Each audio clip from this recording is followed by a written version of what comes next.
Good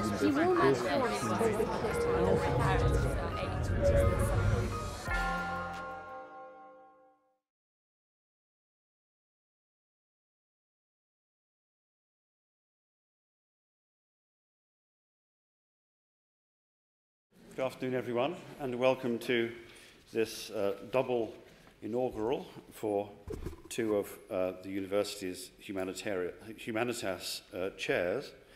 Let me start by saying a word about the Humanitas programme. It's a series of visiting professorships, both to Oxford and to another university, that's a silly joke, to Cambridge, intended to bring leading practitioners and scholars to both those ancient seats of learning, to address major themes in the arts, the social sciences, and the humanities. It's now been running for a few years, and it's already making a really great contribution to the intellectual life of both those institutions. It was created by Lord Weidenfeld.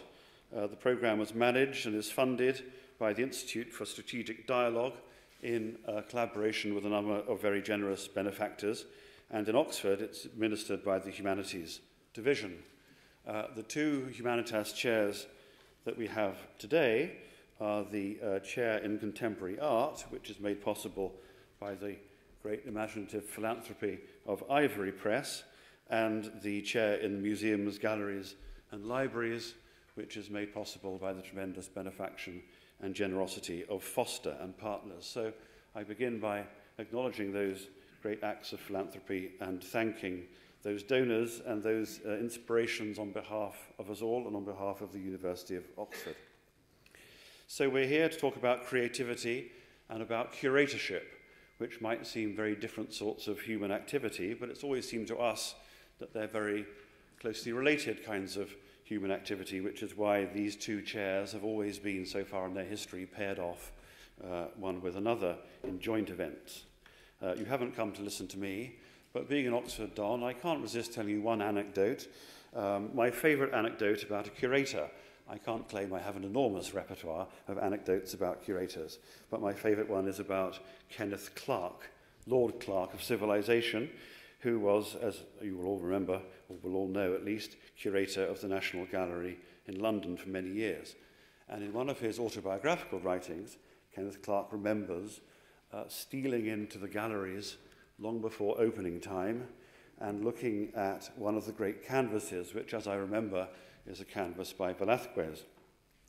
What he does in front of this canvas, in the silence of the empty gallery, is to move slowly to and fro, looking at what's in front of him and trying to find the precise point, the precise distance away from the painting where an abstract arrangement of pigments and paint suddenly modulates into a recognizable human scene with an implied human story. And I like to think of him at 6:30 in the morning, or whatever it is, hovering around trying to find this precise spot where the materials of art somehow magically come together to create an artwork. It happens very vividly for realist painters like Velázquez, but it also would happen for any kind of art, abstract art, film, my own field, poetry. It's a lovely story. I like it for many reasons. I like it partly because it shows the wonderful inwardness that a great curator can have with the works of art that he hangs upon his, or she hangs upon her walls, that something about the intimacy of life with these works of art gains a special kind of inwardness with their powers and their textures and ambiguities. I like it also because of all sorts of questions it raises, some of which I think we're going to touch on in our lectures today. It's great that Clarke was having these extraordinary, valuable experiences, but there's an irony involved in the fact that they were solitary experiences before the doors opened. Clarke was, of course, a fantastically successful curator who established the National Gallery at the very heart of a national culture. And so there's a kind of a tension involved, which is interesting and worth exploring, between the solitariness which makes his own experience so valuable in recollection and the institutional nature of the occasion or the institution in which it took place. And thirdly, it seems to me that in its own way, this little episode shows the sort of juggle or the or the tensions between something very private about the way that we value artworks, but also something very public about the way in which artworks are kept and preserved and cherished. This was a private experience, but happening in a massive public institution. And that sort of brings together many of the intensely private creative decisions, but also the public sorts of context in which those decisions are taken, which must characterize any artwork, but perhaps especially artworks that grow against a background of conflict and civil strife and historical trauma. So it's in the belief that these apparently different disciplines of curatorship and creativity actually have a very rich overlap and therefore a very rich kind of dialogue that we are delighted to have with us today the incumbents of these two chairs. The Humanitas Professorship of Contemporary Art, which is based at Magdalen and looked after by my colleagues Christine Ferdinand and Paul Bonaventura, and the Humanities Professor for Museums, Galleries and Libraries, based at Balliol and looked after by me. My name is Seamus Perry. This year's Professor of Contemporary Art is William Kentridge, who's one of the most successful, preeminent and internationally distinguished artists of South Africa. He's a student of politics, of mime, of theatre, whose works encompass TV, film, theatrical expression, and very much else as well. The diversity of the media in which he imagines is reflected in the diversity of venues in which his work has been exhibited, which include the Louvre, La Scala, both the Metropolitan Opera and the Museum of Modern Art in New York. There's a touring exhibition currently going around Britain under the auspices of the Hayward, and he has also recently appeared in Sao Paulo, the relevance of which will become immediately clear. In 2010, he received the Kyoto Prize in recognition of his contributions in the fields of art and philosophy. In 2011, he was elected an honorary member of the American Academy of Arts and Letters. And last year, he was the Charles Eliot Norton Lecturer at Harvard. And academic prestige doesn't get much higher than that particular invitation. The director of the gallery in Sao Paulo, who curated that show, is the current professor, this year's professor of museums, galleries, and libraries, Ivo Mesquita, who I'm delighted also to welcome to the platform. He has a very long and distinguished career as a curator, not just in Brazil, but around the world, including the Brazilian Pavilion at the 48th Venice Biennale in 1999 and the 53rd in 2009. Between 1996 and 2007, he was a professor at the Center for Curatorial Studies at Bard College in New York. And as well as these many distinctions, he is also a very widely published art critic and theorist of the museum. I'm delighted and honoured to welcome them both here to Oxford today. The running order will be first William Kentridge and then Ivo Mesquita, then we'll have some questions, and then we'll go to the reception next door where there'll be a chance to grill our two professors further over a glass of Chardonnay. But first, let me hand over to William Kentridge for our first lecture.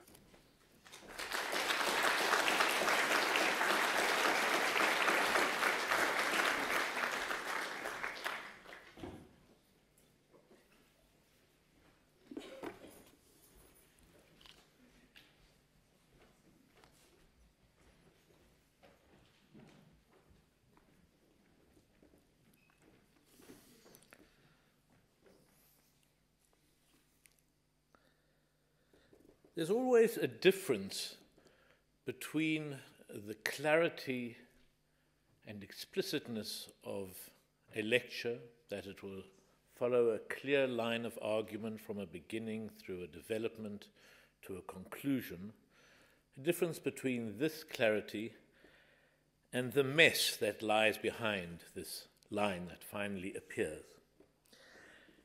It's a bit similar to the question that Freud poses in his interpretation of dreams, where he poses the question unanswerable, whether in fact dream images appear to us concurrently, all the images at the same time, or consecutively. and whether the order we give to these different images when we describe the dream at the end, which comes out as a linear story, as a film that we can tell ourselves or others, whether this in fact is a kind of violent redistribution or reconstruction of what was in fact a very different series of thoughts.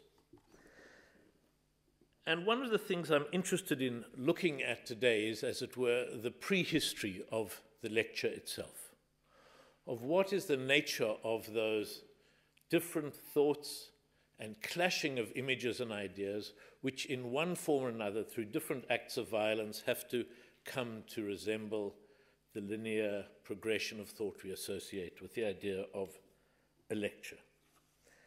This turning of these dream thoughts into the manifest dream Freud refers to as the secondary revision, what we tell ourselves as we're waking up of the story as we try to remember it before it disappears into sleep. And I suppose what I'm doing is an attempt at an interpretation and a deconstruction of this secondary revision. So this notebook, which is sequentially ordered from page 1 to page 10, I'm starting at 1 and I'm going to the end, is very different from the two other notebooks which preceded it, which were full of a mass of different possible ideas, of thoughts that could come together, and which I then had to study in the days and weeks preceding our meeting here, trying to understand what it could have meant, what I could have meant when I wrote these inexplicable statements, which at the time were clear, but which lose their clarity a moment later. And in this, I want to use the studio and the idea of the studio as both the location for this taking of different fragments and constructing something from it, and also the model of what we do when we try to shift between different ideas that are around us to a clarity of a trajectory. Now, the title of this lecture comes from some months ago when I was asked to make up a title and didn't quite know, so I thought, well, I'd talk about what it was in the studio. And at the time it was fairly clear that it would be about the activities of the studio, and there were a couple of other phrases in the book which acted as aid memoirs rather than as clear titles, to know these are things that should be spoken about when we were meeting. And then another couple of phrases that came on which at the time made a reference to something very specific, but which for the life of me I cannot begin to remember what. There must have been an article about people at CERN chasing a muon, but I've forgotten too much about muons to know what the connection was.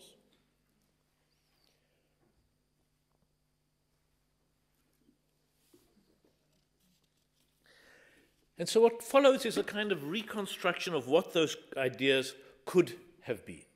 Those ideas were mainly established once when I was doing a walk along the beach at the south coast of South Africa in our summer holiday, and I had a long walk on the beach, and I thought I have to, by the end of the speech, know what I'm going to be saying in Oxford in 4 months' time.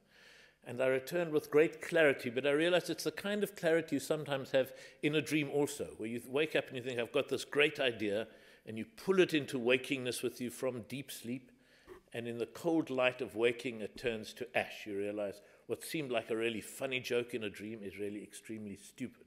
What seemed like a brilliant connection is very, very flat. But when I talked of a walking tour of the studio, one of the things I was referring to is very directly that, the physical activity of walking in a studio. And here I want to make a distinction between the walking I was doing on the beach and the kind of walking that happens in the studio, which of necessity is a circling of a space, going past the basin, past the drawing table, around the sofa, back to the drawing table, crossing back to the wall where the camera is, and literally circling and circling. And it is something which sometimes happens for an hour before the first mark is put on a sheet of paper. And the nature of this walk, it has on the one hand to do with a gathering of energy, of impulses that are hovering at the edge of the idea until there's a moment of energy and clarity and the first mark is made. So it's a kind of procrastination. It is a waiting, it is putting off the time when your piece of charcoal or ink has to hit the sheet of paper and the process begin. But it's what I would describe as a kind of necessary and, being optimistic, a productive procrastination. There's something in that physical activity of the walk in the studio for me. There's something about what it is to be falling and catching yourself, which is the activity of walking. The repetition of the weight changing from the left leg to the right leg and back that shakes one's brain, that allows ideas to emerge that for me never come if I'm simply sitting and waiting, in which case there's a deep neutral. The brain goes into a deep neutral and nothing will happen. And I'll sit for 10 minutes and I'll say to myself, you'll see, nothing's happening. Wait another 10 minutes, nothing will happen. So there's something about that walking. And in the studio, what there is also, which is not there on the beach, is a kind of peripheral vision. A peripheral vision to the traces of other projects which exist on the walls of the studio, sketches, half-begun projects, old projects, the remnants of old projects, phrases, newspaper cuttings, all the usual paraphernalia of studios. So you have the activity of walking, you have a kind of peripheral vision, and you would have what I would describe, which I think becomes an important category, and that is that of peripheral thinking. Those ideas that start to impinge and emerge in your head without being the focus and center of the chasing down of an idea. And one of the things that happens in the studio in the process of making, because it is fundamentally a physical activity of making marks, of erasing, of redrawing, of there always being a gap between your head and your thinking and the arm, and a kind of reliance on a motor memory of the hand for ideas to emerge, as well as a direction from the brain, a kind of combination between those two controls and different unconscious memory. That seems important. And it's not to say that the motor memory or the action of the hand is the same as one unconscious in dream work at all, but there is something about a different kind of intelligence or approach to understanding that comes in this physical activity of art making. And so what happens in the studio is what happens when one's writing any lecture or doing any work, but perhaps in the studio emblematically, is that the world comes into the studio in the form of images, ideas, thoughts, conversations, whatever the things are, either physically on the wall, and those physical things on the wall, drawings and text standing in for ideas. The world comes into the studio, and the studio becomes a place for it to be deconstructed, taken apart, and then re-put back together. And one thinks of the collage as a particularly 20th century artistic phenomenon, but in fact in its very nature of pasting together different fragments of the world, and from that constructing a possibly coherent world, one understands it's a very central category, both for artistic activity and artistic activity as a metaphor for how we think in general. So this idea of taking the world in and splitting it apart is one of the central activities in the studio. And perhaps to make this much more concrete, we can talk about one very simple way in which one takes the world as a single thing and splits it apart. If you think of the very simple activity of what it is making a drawing in the studio. So one thinks of the paper up on the wall, and yourself as the artist looking at it, trying to feel out where the different moments of it could start, where a possible horizon is, when there's a kind of a half projection onto the sheet of paper of a possible drawing that could happen on it. Understanding that the drawing will be a conversation between what the paper gives and what you self do. But very soon there comes a secondary split. And that is when you step back from being the artist as maker of the drawing and yourself as a viewer of that which you have made.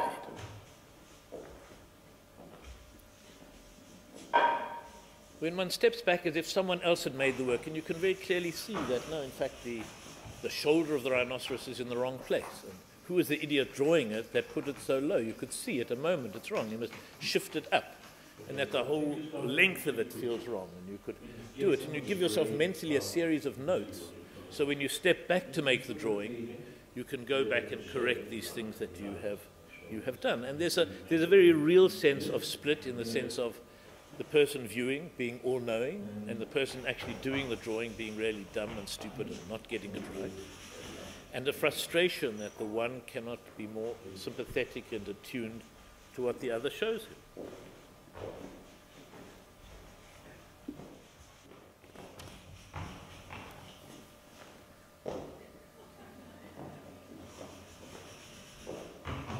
I mean, if you could just look and see, you can see that you need to lift the tail.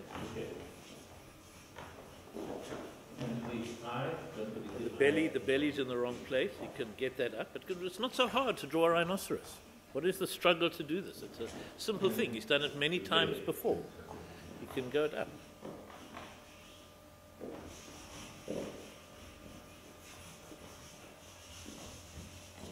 We should remember we've also got the dentist the next day, the things that have to be kept in one's head. And in fact, he has many useful books. There are many useful books. If he just look at one of these books, he could understand what a rhinoceros looks like, instead of struggling away blindly, thinking about what's happening. I mean, if you would just listen to what the other person was saying, everything would be so much clearer. Look here, you can see that it's wrong. You need to do it.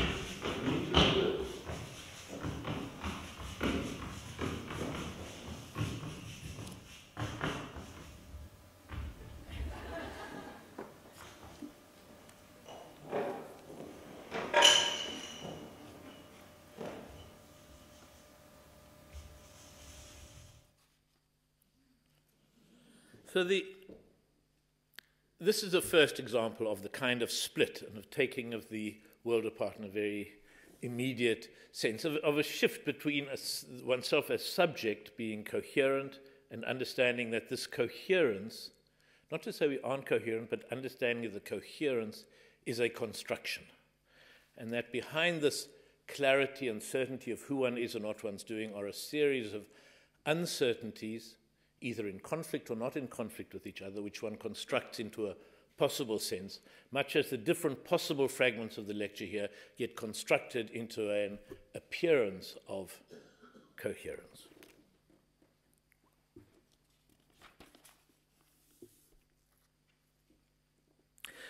One of the other things that happens in the studio and in the walking around the studio, of necessity, becomes a kind of trust in the material. Once the drawing has begun, there's a conversation between that which appears and that which one imagines appearing. That the drawing becomes a membrane between the world and yourself, both for the artist making it, where you have a sense of a rhinoceros outside in the world, and the sheet of paper on which there is some representation of it, and one's projection of what a rhinoceros is onto the drawing. This is done by the artist, but it's obviously done by everybody who is looking at the drawing also. You take a series of abstract shapes, what Kenneth Clark was talking about in the painting by Velázquez, and there are a series of abstract oil paint marks, brush marks. And at a certain point, suddenly it turns into the edge of a cape, or the lace around the collar of an infanta. And what is happening there is obviously not simply that the paint is a collar of an infanta. It's not. We can see clearly it's a series of white brush marks against an Antwerp blue cloth piece of paint behind it. But at a certain point, what happens is our projection of certain possible shapes, images, meets the drawing halfway. And the drawing becomes, or the painting becomes, this membrane between the world coming towards us and our projection of our ideas or images onto it. And this becomes patently clear in the example of Kenneth Clark, or in all the things we do when we're looking at a drawing. So what the studio activity does is not invent a new idea about how we approach the world, but taking things that are invisible, which we know but we don't see, and making them palpable. Taking processes that we kind of take for granted and putting them on the center stage as the subject matter of what it is to be at work in the studio. To take the process, again, to hark back to the same idea, of the fragments of ideas and thoughts that get pushed into shape as a lecture, and to make that disassembly the subject of the lecture itself. The circling of the studio, which I spoke about, has another echo, an implication, and that has to do with the nature of repetition. Repetition in that this endless circling like a zoetrope in which the same action is endlessly reenacted as the zoetrope swings around, something that's in motion but in a sense static, that gets to the same place, that never gets to a new position. This zoetrope of action of walking around the studio has in it a kind of narrative push, as if in the next circuit of the studio an idea would emerge, as if the next time round the idea will be there that will enable the walking to stop and the drawing to begin. In terms of the lecture, it is echoed in the way in which I find in the old books. The same thing was written 12 times. The same notes were written down 12 times in the hope that in the 13th time of writing, there would suddenly be the connection that would enable the next set of ideas to emerge. And in the sphere of activity in the studio, there are many things which emerge as variations on a theme, a same image being painted again and again. Painting a coffee pot, and then repainting a coffee pot. These particular coffee pots were a kind of productive procrastination to avoid writing the Norton lectures for Harvard a year ago. At least it felt I was doing something, and then these turned into a series of lino cuts, and the lino cuts started having their own life themselves. But one of the things that emerged from this painting of these coffee pots endlessly, and there were 20 or 30 of them, and they got turned into a series of lino cuts, was what one hopes for, which is the emergence of a kind of secondary meaning, something that the material itself brings to bear that isn't there in the starting point of the images. And this, in a strange way, had to do with the good paintbrushes I was using with the fantastic Indian ink turning into bad brushes, and what the bad brushes had to offer. So there are some brushes that hold their point very well, like the one I'm using over here, which can hold its shape, and you can do a fat line or a thin line, and it holds itself well.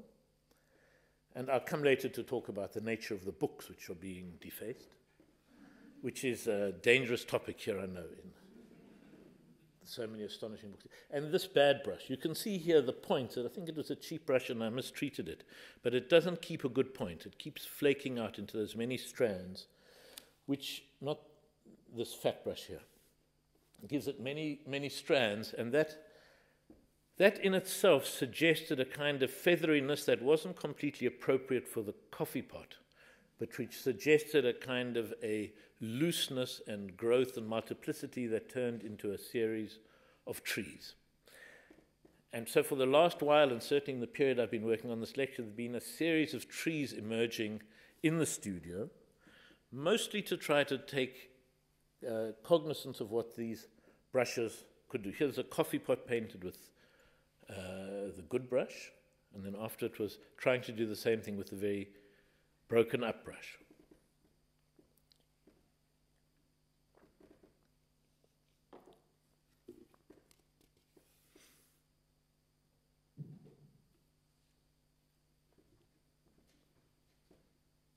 Okay, so that's the broken up brush, which gives a very different kind of mark.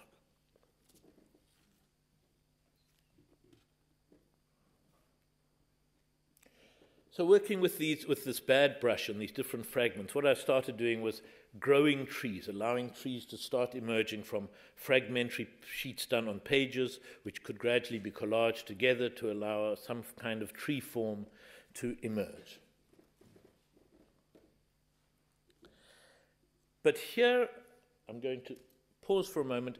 This is where we start to get one of the real messy parts of the lecture, where the clarity of trying to pull the different pieces together stops. And it stops because I'm not sure which of several strands are the true ones, where the truth lies. there are three origins to the trees. And I'll talk briefly about the three origins as an example of a kind of constellation of ideas coming together to force one image together. And where again the clarity of a line seems to come from the overabundance of concurrent images or thoughts. Some months ago, I was speaking to some friends of ours in Cape Town, Basil and Adrian, and I asked Basil what Adrian was doing, who's a puppeteer. And he said, Adrian is busy making a tree search. And I thought, what is a tree search? And then even as I thought it, of course, a tree search is an internet term for tracking down some information. You put in the first piece of information, and that's like the trunk, and you can follow it up different branches and find subheadings of knowledge and different pieces of information, or go back down the trunk. This is a tree search. And at the end of the conversation, I said to Basil, okay, what was this research that Adrian was doing? And he said, what do you mean? I said, you said he was doing a tree search. And he said, no, I didn't. I said he was making a T-shirt. So what was interesting was that I'd misheard the word, but in the moment of mishearing the word, had first cursed myself for stupidity, and then invented this whole other world of research and diagrams and what it could be, as if it completely existed. And this is interesting not for the idea of a tree search, which is not an intelligent idea, but as a demonstration of the need and the irrepressible need we have of making sense of the world, of taking incoherent fragments, this phrase tree search, and constructing a possible coherence out of it, taking two different phrases, as one would with a dream thought, and making this complicated dream out of it in the same sort of speed one would make an image in a dream. In half a second, this whole etymology and history and examples of tree search is all there. That was the one origin of the trees, and in a way the trees that I was constructing became a kind of demonstration of this tree search. But there's another completely different line of possible origins of these trees which are being drawn. And this again has to do with etymology. Between the ages of 3 and 6, when I was between the ages of 3 and 6, my father, who was a lawyer in South Africa, was working every day on what was known as the treason trial, a trial of 156 members of the African National Congress who were on trial for treason, including Nelson Mandela, between 1958 and 1961. In the end, they were finally all released and acquitted. But to my 4 or 5-year-old head, or 3-year-old head, I always had the association much more domestically. At the bottom of our garden, there was a group of fir trees, and on our stoep we had a mosaic table, which we used to talk about the tiles on the table. So for me, for all those years, my father went off every day to the treason tile. And my wife said to me, oh my God, you're still painting the damn treason trial, which are these trees made up out of different sheets of paper, like different tiles that go together. So that's another possible origin of the overdetermination of the ideas of these trees. And the third origin of the possible of these trees has to do with the nature of painting in books, of taking, in this case, I suppose appropriately, 19 copies of the 1953 edition of the Shorter Oxford English Dictionary, published here from Oxford, and constructing these trees and their texts on their pages. And the texts that emerged were both a mixture of phrases that I needed for this lecture and other phrases that were floating around the studio to be used at some later stage.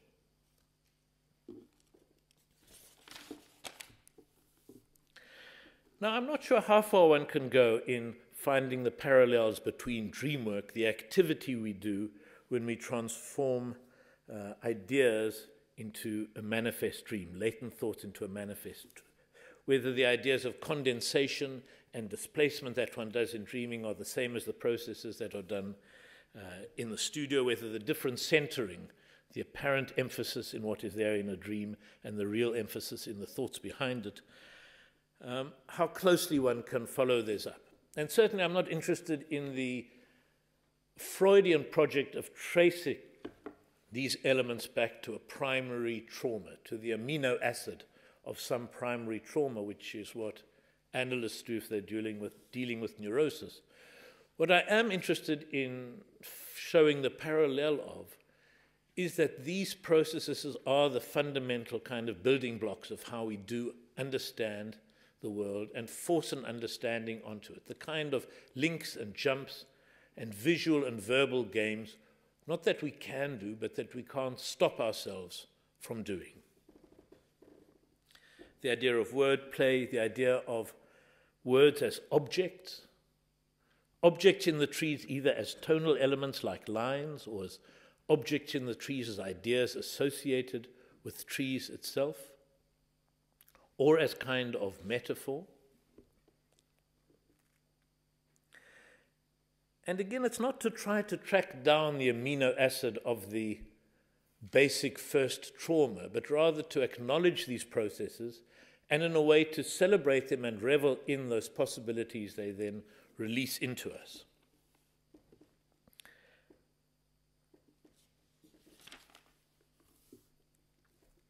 Now, on the beach when I was doing the first walk, and that's when the first time I thought, this feels to me like I should be talking about dream work.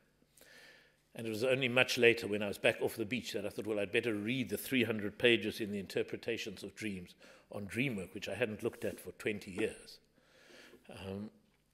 And found moments of coalescing. For example, I discovered that Freud talks a lot about the rebus as an idea. A rebus in which you take words and phrases and images and take the sound of an image like an I to mean the same as I, and make those kinds of connections which allow for visual or linguistic absurdities, but which can translate into a different kind of sense.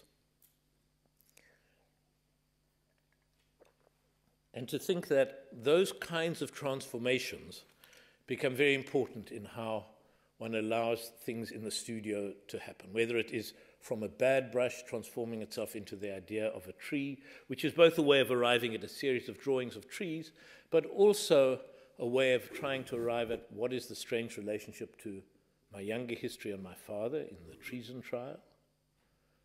What is the relationship of ideas sprouting from a tree, without having to say, well, the fundamental reason is A or B, but allowing the multiplicity of reasons to flow along.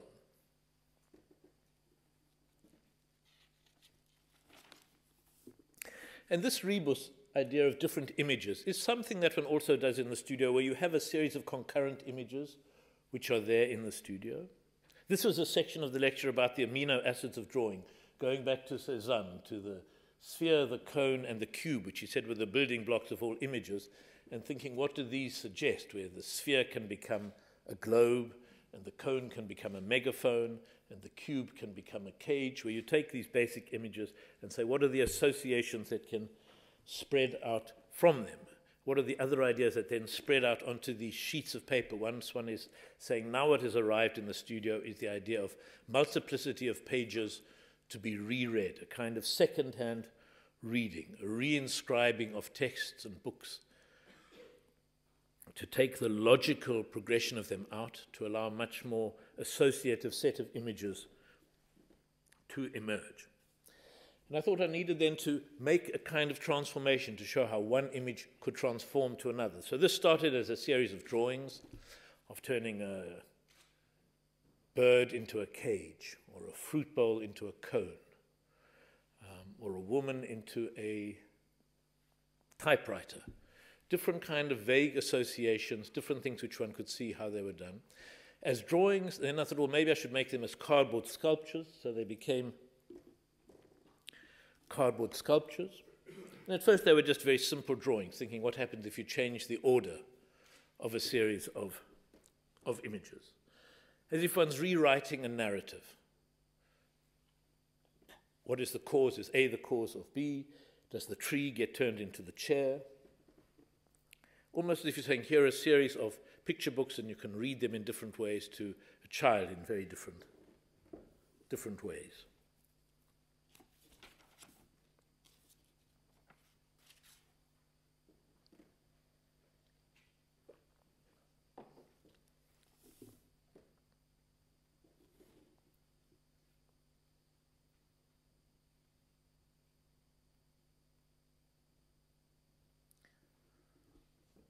And after this, they changed from these drawings into pieces of cardboard cutout, and from the cardboard cutout into three-dimensional objects, like these in which the sculptures themselves would turn and transform from the fruit bowl to the cone, from the megaphone to a square. And in a way, this was like the longest piece of procrastination. This was a vague idea on the beach walk that turned into these paper drawings, into the cardboard sculptures, into a foundry working to turn these into bronze casts. And this, in fact, I thought, oh, I've been working on this lecture for months. And I realized, no, I'd been making these sculptures for months, avoiding working on what the text of the lecture would have to be. As if it's a kind of hieroglyph in which there's an invitation to the viewer to make a possible sense or nonsense, or to take simply the possibility of sense as what it is that they offer rather than an actual interpretation.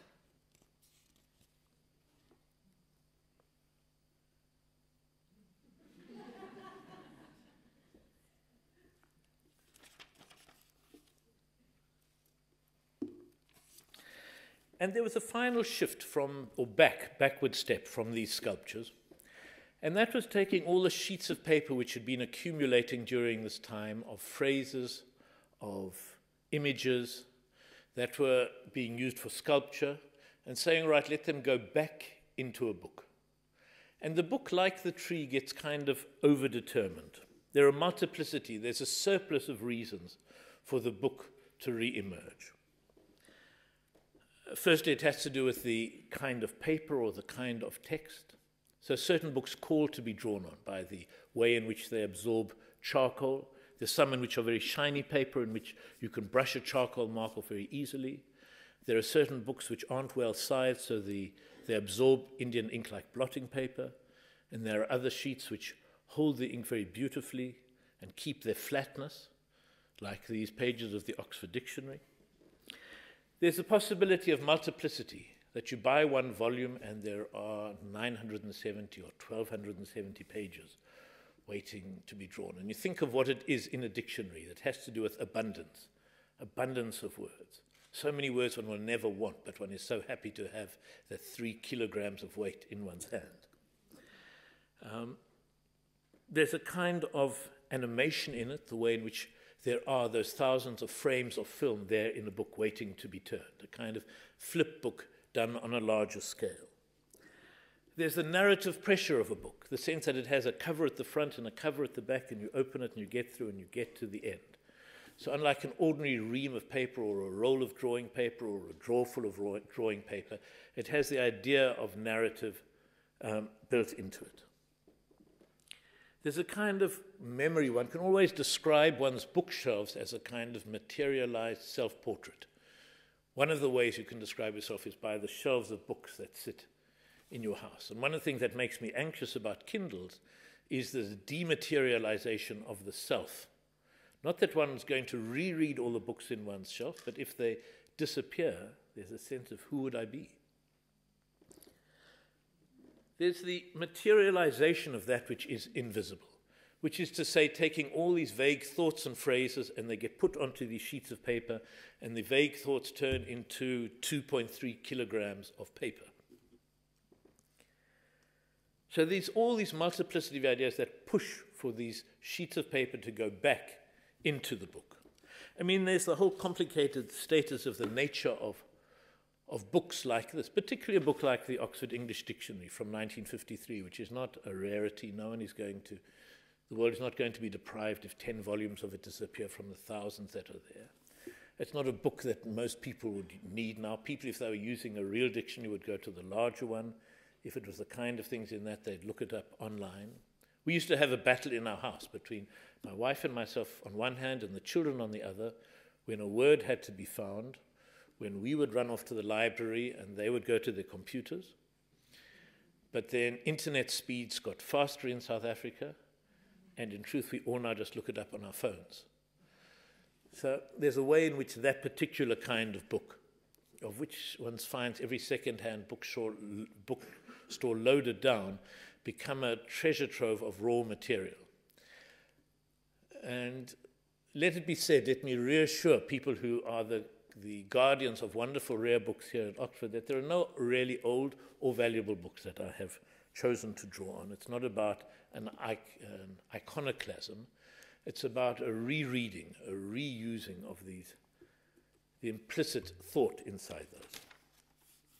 So in the end, after having gone through notes and notebooks, drawings and sculpture, what emerged at the end of the process, and in fact is the ongoing part of this lecture, which continues past it to be finished in the next month, is the start of a kind of flip book, which is both about a narrative, it starts at the beginning and will eventually get to the end, but which acknowledges repetition, inconsistency, illogicality as part of its material. So I'm going to finish by showing a fragment of a work in process. And I'm not certain whether the book that I'm showing and whether the lecture that I'm giving now is simply a prelude to get to this book which is finally being made, or whether in fact the two together constitute the actual work.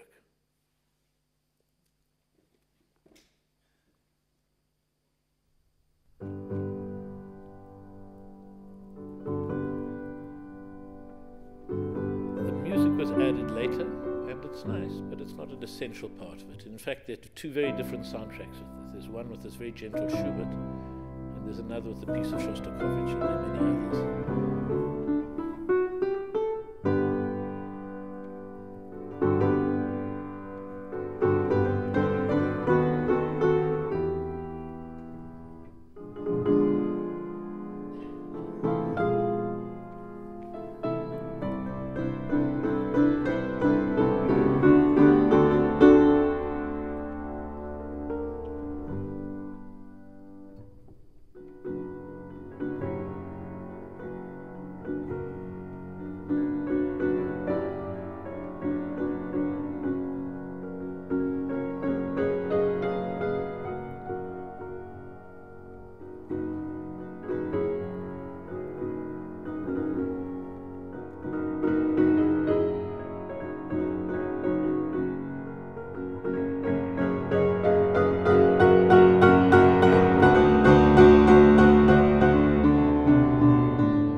Thank you.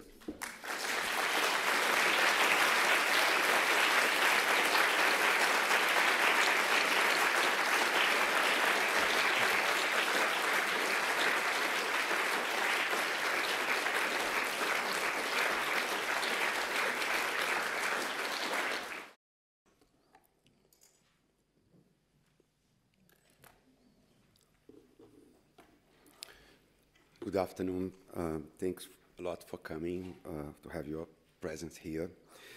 I am very pleased and honored by this opportunity to take part of this beautiful program, the Humanities Visiting Professorship. And so I would like to thank Oxford University, Balliol College, the Humanities program for this invitation. It's quite a special for me to be here and I thank you for that.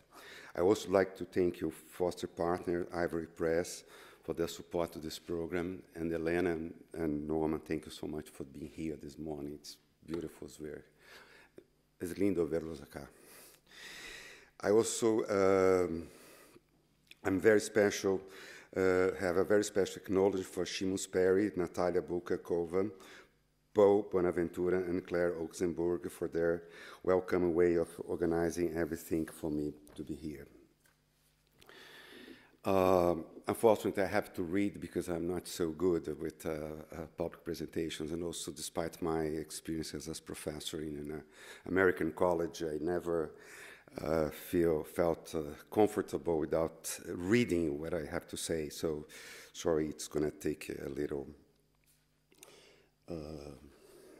time here, but let's go. Museums, experience versus numbers. Before starting to write the text for this presentation, I read the speeches of the two previous participants of the Humanities Visiting Professorship, Glenn Lowry, Director of MoMA, New York, and Michael Rodgen, Director of MFA, Boston, both respected and admirable professionals who have headed up a great initiative. Out of respect to them and to this professorship, I feel it is important to avoid being redundant, since the general terms, the organizations for which we are responsible, the art museums, are founded on the democratic principle that underpin our society, as well as on the tradition of their Western art history. And the problem the museums faces, the public, financing, legitimacy, the financial crisis, collections, the market, unions, are more or less the same, since they have currently become immensely popular as important strategy of the cultural and tourism industry, driving a large and powerful segment of the economy. But it's important to note that even though art museums all have basically the same purposes and actions: collecting, preserving, researching, exhibiting, educating. And despite the fact that art system is increasingly integrated and interdependent in the context of globalization, museums differ from each other considerably in terms of the role they carry out within their respective communities. They all have different notions concerning the nature and the scale of their communities, and it is difficult to even gain a precise idea of what the community is for museums that receive more than 1 million visitors a year. Perhaps the boards, committees, friends association, and members are the closest things to a community that they know, in light of the weight these organizations have, especially in regard to the tourism industry that drops off busloads of visitors at their front doors every day. It could be said that today the MoMA is no longer a museum of New York, but a museum located in New York, just as the Tate today is in London, the Bourbourg in Paris, and the Reina Sofia in Madrid. This is not to say that, and they are not talking only about we are not talking only about museums of modern contemporary art, but also about historical art museums, such as the Metropolitan, the National Gallery, the Louvre, and the Prado. This is not to say that they haven't developed some successful program aimed at local segments and partners, but this local audience is not what justifies the investments made in them. What assures their autonomy and institutional visibility are the millions of tourists they serve. I would like to bring a different perspective this year to this visiting professorship, something from south of the equator, with a distinct historical experience where museums are still an important instrument for the formation and consolidation of democratic societies. Even as we are watching the so-called mainstream institutions and circuit as they develop a fascinating body of ideas and strategy for deconstruct the traditional museum, the economy that feeds them, and their ideological models, for us, the moving force is still to construct. Once again, we are dealing with the same subject and therefore facing the same problem. We share the same credo and drink from the same sources.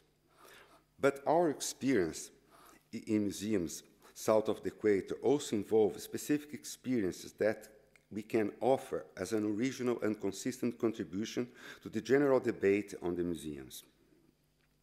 For example, in regard of the current financial crisis that is dogging museums everywhere, cutting resources, paring away technical staff, and even closing many of them, our experience has always been one of living with crisis, as we have known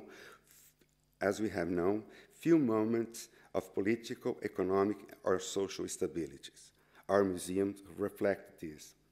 And while the consolidated institutions in the Northern Hemisphere are intensely concerned with meeting the challenges posed by institutional criticism, in the Southern Hemisphere, we have to finish construction and consolidating ours.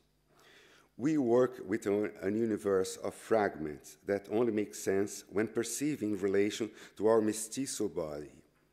We need to choose the fragment, as always, as use them as a basis for establishing foundations, measuring density, defining what is most relevant. With rare exceptions, our collections are the result of public and private initiatives unrelated to the history of or nature of the organizations, being, for the most part, unplanned, sporadic actions. I have, therefore, divided this text into three parts. The first is about my own personal background and how I became a museum professional. The second part presents the Pinacoteca, where I am the director, and the third part and final part consists of a series of observations and comments about the current situation of museums and what, in my opinion, are the great challenges they face today. The confrontation between quality and quantity, knowledge and information, intellectual work, and capitalist productivism. Altogether, this three parts constitutes a brief appraisal, the outlining of a stand in relation to the interplay of forces that drive the relationship between museums and society in a globalized world. 1. The discovery of the object of desire. I think that it all began when I was 11 years old and visited Rio de Janeiro for the first time, brought there by my grandparent. It was in the National Museum of Fine Arts where I came upon what was to define my personal life, purpose, and professional path from then on. It was a painting, not the first I had seen in my life, but the first outside of the family context of portrait, landscape, and still life, entitled The Last Tamoio, a painting by Rodolfo Moedo from 1883. This was the artwork that was to stay with me forever, appearing as a recurrent image, like a dream or a nightmare, at various moments of my life. It was influential, revealing, and transformative in my life. Clearly, in 1962, I did not have the insight regarding the meaning of this painting or of art that I have today. 50 years have passed since that first look, 40 years of academic and professional life, and a long span of psychoanalysis, but what I have learned since that first look has not had so much to do with the painting itself, the artist, or its historical context. Rather, it has involved what this painting and the entire terrain to which it's... Rather, it has involved what this painting and the entire terrain to which it belongs have taught me about myself as a subjectivity, as an individual, and about where the transformative and liberating power of art resides. The scene depicted in a painting, a sort of pietà, representing a cleric cradling the body of a naked Indian, lying dead at the seashore at the end of an overcast and gloomy day, as conveyed by the narrative atmosphere. The painting's theme referred to an episode in Brazil's colonial history, a war between Portuguese around 1560, between Portuguese and the Tamoios, who refused to be enslaved. The war wound up decimating this tribe, and about 300 years later, the occurrence was used as a theme of an epic romantic poem of great success in its time, The Confederation of the Tamoios, by Gonçalves de Magalhães. This literary work was a source of inspiration for the painter Amoedo in conceiving this work, which he painted in Paris during an artist's residence granted by the Emperor of Brazil. For me, the question was of another order. Not knowing about the narrative or the literature concerning the painting, what impressed me as a student in an all-boys Jesuit school was the nudity of the heroic body in counterpoint to the totally clothed cleric who cradled him in a Christian manner. Regardless of the epic and moral sense of this narrative, the most evident thing is the eroticism of the depiction, which is strongly present despite the conventional nature of its composition, the rules and procedures that structure its representation. In other words, the last Tamoio evoked in me something that I would only understand many years later upon reading and studying the Scopic drive and the theory of art as a product of sublimation based on the text of Sigmund Freud, Leonardo da Vinci, A Memory of His Childhood. For me, that image freed in my imagination a projection, a fantasy. And in the museum, there were much more images of that kind, which until that moment I had been prevented from seeing at home and at school by the censorship of films, books, and magazines as unsuitable for child's eyes. And yet, there they were for my solitary contemplation in a solemn and silent setting where the few visitors were free to gaze at them without interruption of any sort or of admonishment. I was free to look in amazement at those paintings from the past, at the realm of beauty, which, although they not look as real as the photographed images of the same sort, still managed to be just as unsettling and provocative. I filled me with an immense and privileged unknown feeling of freedom. 5 years later, after that revealing experience with art, in that I discovered the museum of a place without censorship. In 1967, I experienced my first visit to the São Paulo Bienal, a space dedicated primarily to contemporary art. At that moment, despite the military coup in 1964, Brazil was still experiencing an explosion of creativity in cinema, theater, arts, visual arts, music, and literature. Under the impact of the confrontational and transformative socio-political mindset of the hippie movement, the sexual revolution, pacifism, and the hallucinogens, and the 9th São Paulo Bienal was a memorable show due to its energy, the vehemence with which it treated the real world and the intellectual political debate. It was a festival of colors, sound, and interactive artworks with an unconventional critical aesthetic which has no longer abstraction or concrete art. This was the last of a series of important shows of modern contemporary art that the Bienal has presented since its outset in 1951, before the censorship imposed on art, information, and culture by Brazilian military government starting in 1968. For me, personally, it was an unforgettable episode that once again gave me the sensation of freedom, the experience of a place and a practice where it seemed that everything was possible and permitted. That was the moment when I gained clear awareness of my vocation and what really interested me. From then on, everything brought me towards where I am now.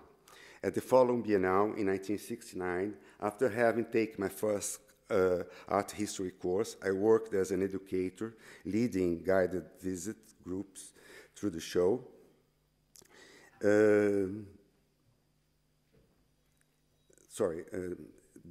Leading guided visits through the show. And I did that during the whole time I was graduating in journalism at the São Paulo University. I also attended an alternative school for training of artists, where I learned how to look at the work of art and about artistic process.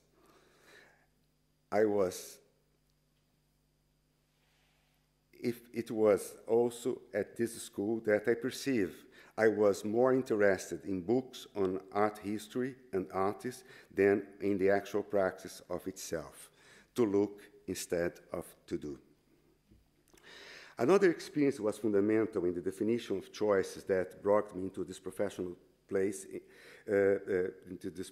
took place in 1968 at the inauguration of the building designed by Lina Bobard for the collection of the São Paulo Art Museum. The grandeur of the huge gray and red pavilion with its hard, brutalist architecture contrasted radically with the historical character of the museum artwork, which spanned from the Renaissance to Impressionism and early modernist vanguards. And it was notable not only for its contrast between the architecture and the museum collection, but also for the way in which the collection was presented to the visitor. Instead of being hung on walls, the paintings were attached to individual glass panels, placed side by side, form a series of lines of paintings which occupy a large space of glass and concrete. It was an impressive, provocative, disconcerting sight. The perspective formed by the accumulation of the artworks that seemed to be floating in the museum's interior brought about a flattening of art history, offering a view of many centuries and style at the same time. It was another conception of museum, stripped of its sacredness without hierarchy and possess its own unique time for the objects, that set of objects. Moreover, beyond her bold proposal for the new facilities of the Brazil's most important museum, on another floor of the building, the architect herself curated a show entitled The Hand of the Brazilian People, which featured a wide range of decorative, utilitarian, and religious objects made by craftsmen from different regions of the country. The two exhibitions showed us two categories of beauty and ingenuity. In this way, Lina Bobard took a heritage representative of the highest Western culture, a collection of art, and confronted it with a material and symbolic production from popular, anonymous origin arising from a Brazil considered uncultivated, primitive, and distant from the museum and from São Paulo. It was visually fascinating and intellectually challenging. I became a visitor of museums of every sort. Certainly, at the age of 17, I did not perceive the entire breadth of the Lina Bobard gesture. She was making a tabula rasa of art history, deconstructing the notion of the Fine Arts Museum in order to propose an experience of the museum couched in a perspective of those members of society who had not participated in the construction of the narrative conveyed by the works in the collection. In this way, the museum finally offered a portrait of Brazil, of its society and values, and its paradox and contradictions. It taught us a new way of looking at art from a marginal perspective. Its proposal politicizes the museum at a moment of great political protest and countercultural movements. In 1974, I enrolled again the São Paulo University for a postgraduating program in art history.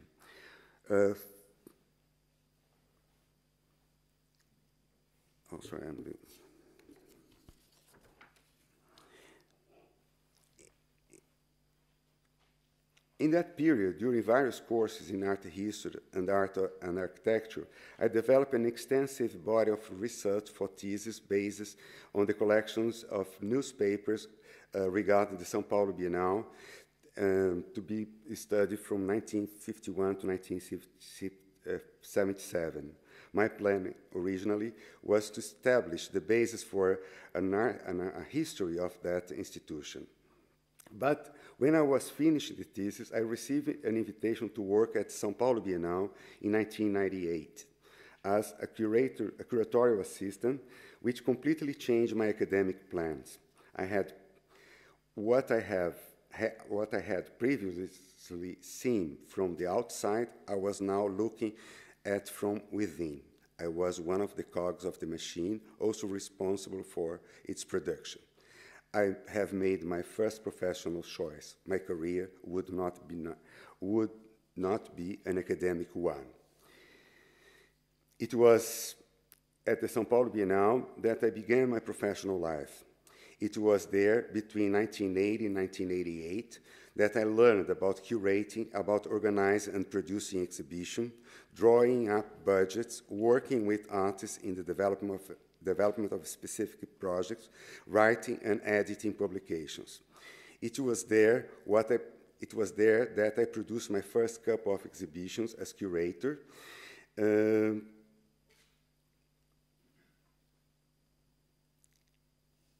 I produced my first exhibition as curator.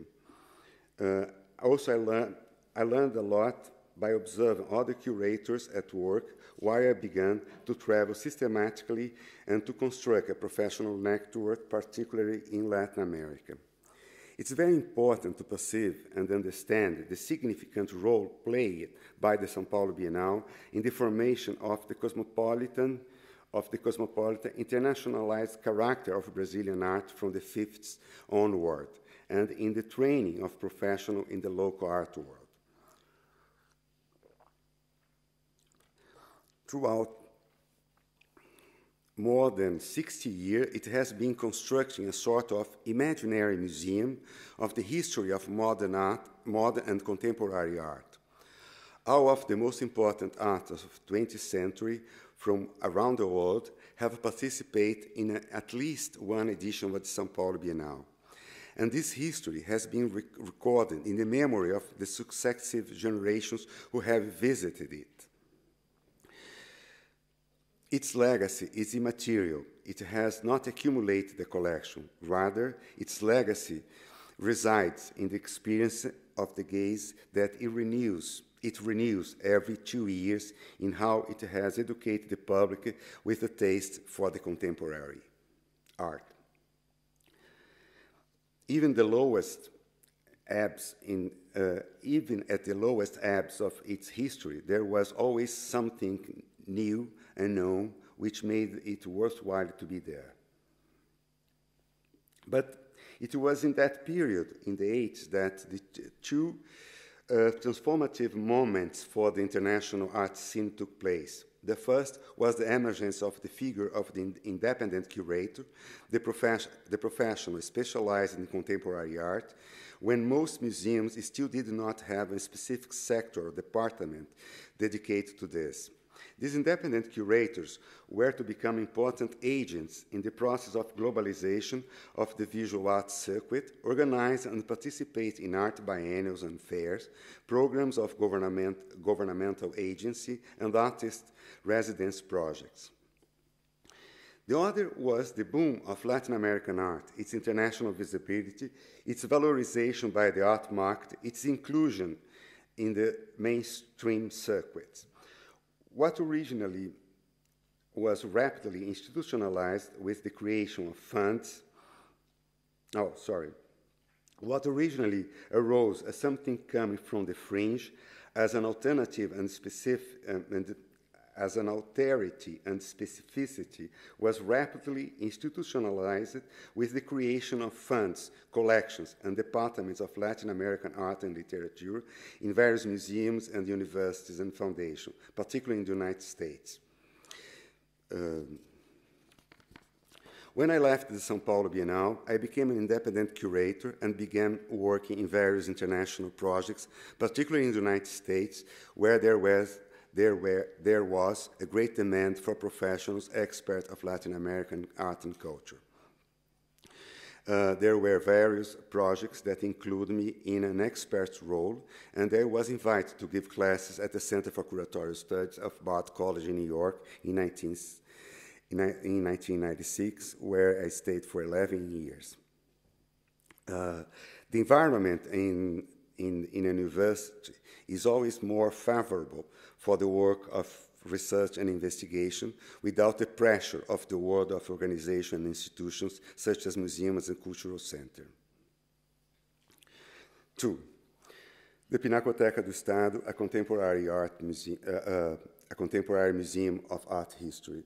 I'm running a little bit late here. I go a little bit fast in this part.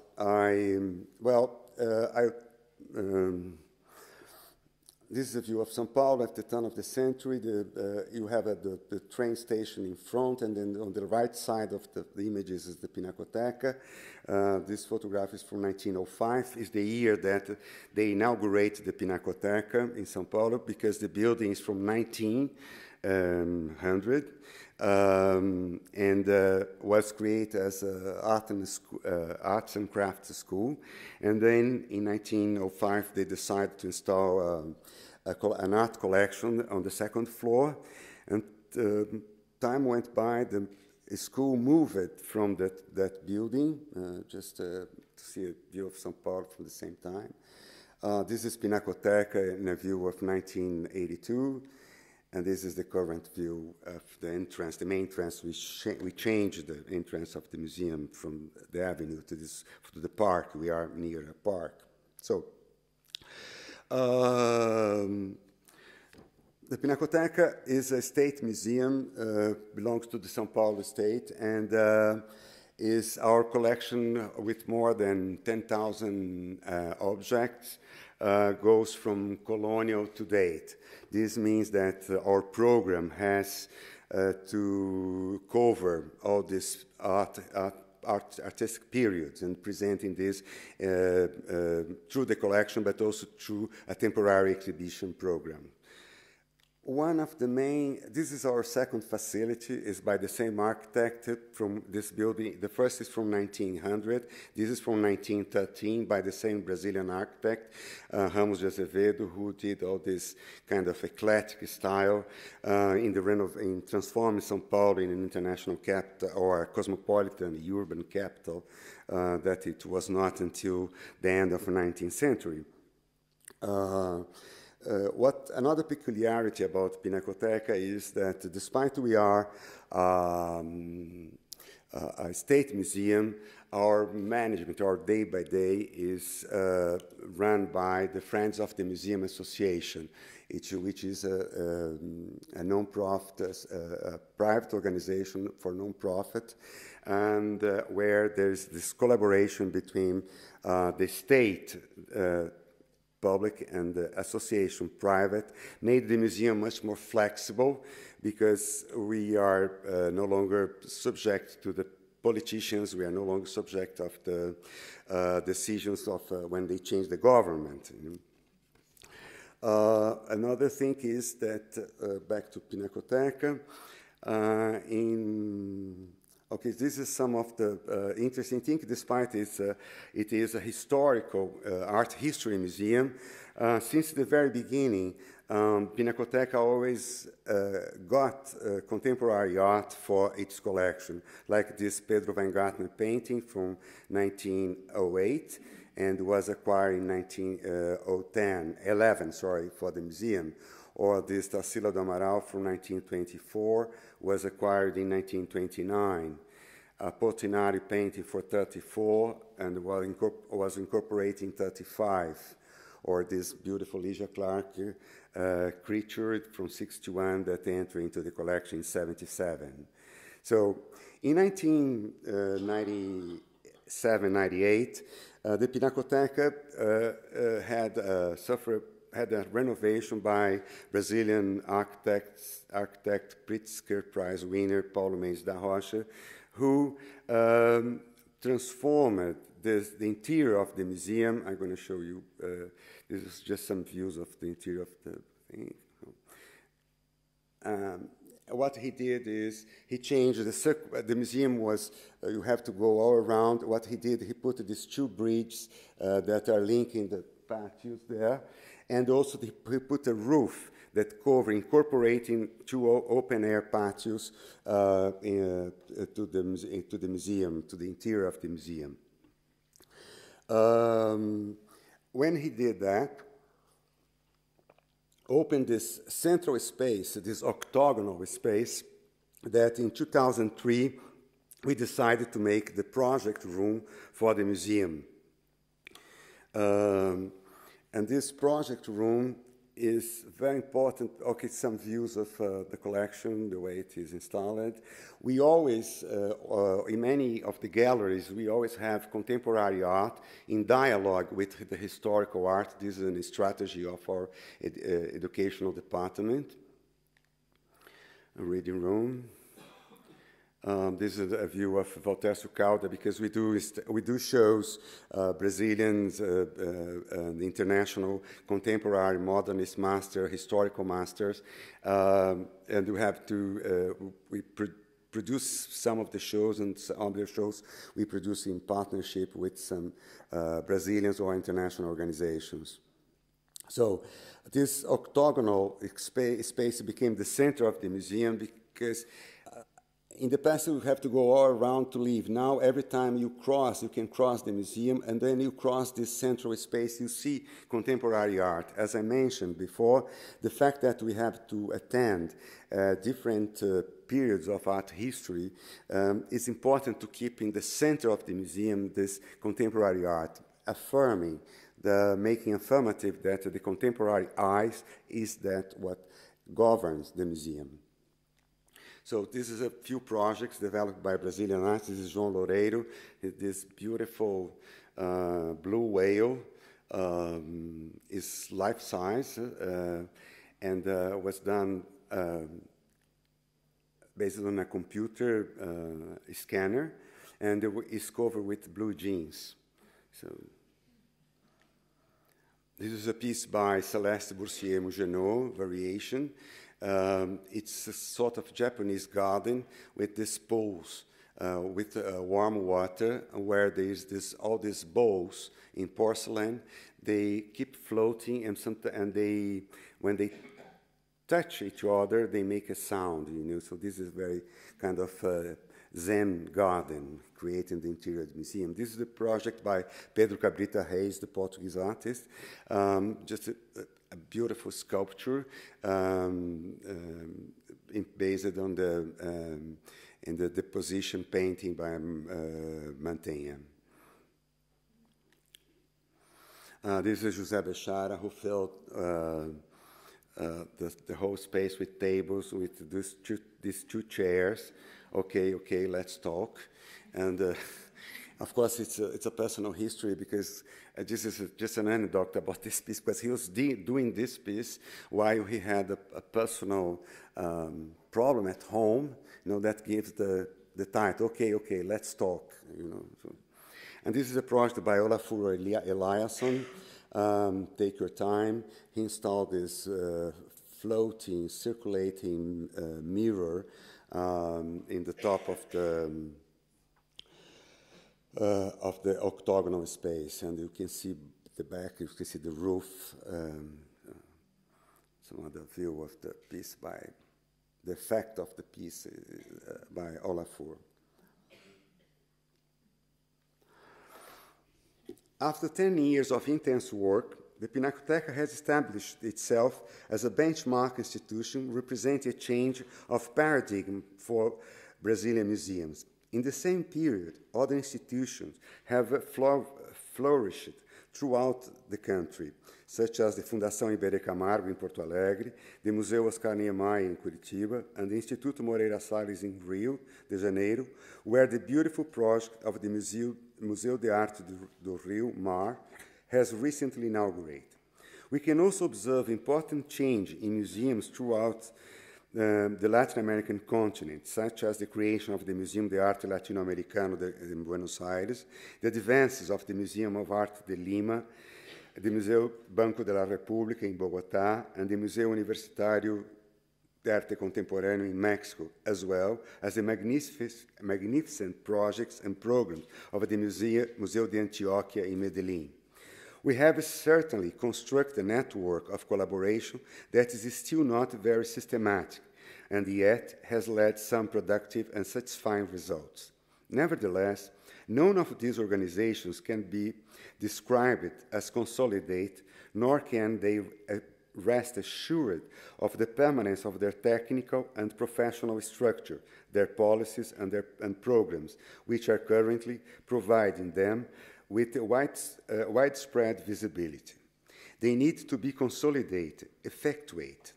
This is the stage at which we found ourselves. Nothing is assured, as it is proven by the museums of art in Venezuela, which up until the 90s were considered among the best in Latin America, only to be subsequently devastated by the cultural policies of Hugo Chavez. As I mentioned earlier, we live in a state of crisis. The apparent vigor of the economy of some Latin American countries at this moment makes their museums attractive to the international commerce of exhibition, creating a strong north-south dialogue that is much more intense than the south-south one. The fact that there is no effective network of inter-museums collaboration, of systematic relation between neighboring countries, only reveals the paucity and frailty of our institution. Concerning this affluent commerce of exhibition that crosses the Atlantic from north to south, I would like to make two observations. The first is that although all of the shows, if well produced, are certainly welcome, the question is that they are offered as sealed packages, their contents closed, their mediation finalized. Perhaps they could achieve better results and leave something more effective and permanent beyond the spectacular that many of them have offered. This is a question of seeking new models of collaboration based on a deepened interchange, which takes into consideration the specificities, demands, and programs of the host institution. It's important to remember, in these days of globalized markets, all the commerce is an exchange, and therefore should always be a two-way street. The other has to do with the growing presence of sponsors and philanthropists from Latin America who were either born or resident there, who serve as members on the boards of friends and the sponsors of international museums such as MoMA, Tate, Boburg, Reina Sofia, to whom they bring generous donations and have allowed for the formation of significant collections of Latin America in these institutions. This is well and good, since it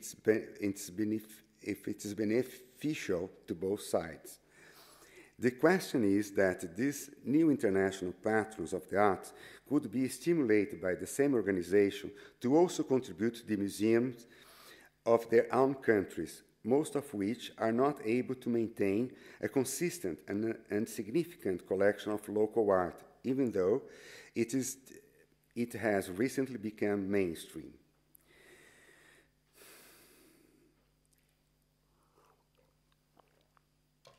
In any case, the present moment is one of optimism, not so much because of the generalized success of museums as a top product in the culture and tourism industry, which, for better or worse, has become very significant here as well.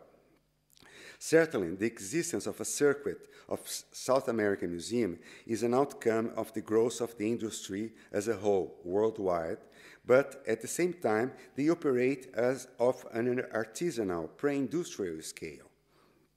Although being the object of consistent public policies or systematic investment,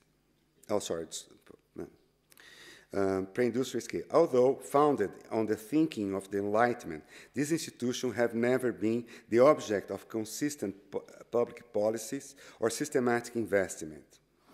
At the Pinacoteca, we have only very recently been able to ground our program and initiative on the basis of the collection understood as a collective material and symbolic heritage, able to transform the museum into a space of differentiated, unique experiences. We must affirm it at every moment as an essential apparatus for any project of basic collective education in light of the pressing needs of our society and the need to educate and raise awareness among individuals in order for them to think critically and fulfill their role as citizens. In parallel to this, we must also work to maintain relation with specific public of the art museum, with the specific public of the art museum, with artists and collectors, since we depend on them to continue and develop our collections and our programs. With the other local, also have to relations with the other local institutions, since we need a consolidated circuit, a strong economy and in the circuit. And finally, with the new patrons of the art, the companies and corporations who have been encouraging, who have been encouraged by marketing and tax incentive, tax deductions to take over the role of the state, which has removed itself from the management of culture. By discussing all of this constitutive aspect of a Brazilian museum, what I'm actually seeking to convey, and here I am not speaking only about the Pinacoteca, but about a Latin American perspective, is the context in which these museums and their professions operate, which is somewhat specific to this latitude in the world, this culture, this moment. My aim here is not to take the role of a victim, which we are not. Rather, I'm calling attention to the specificity of the questions we must face.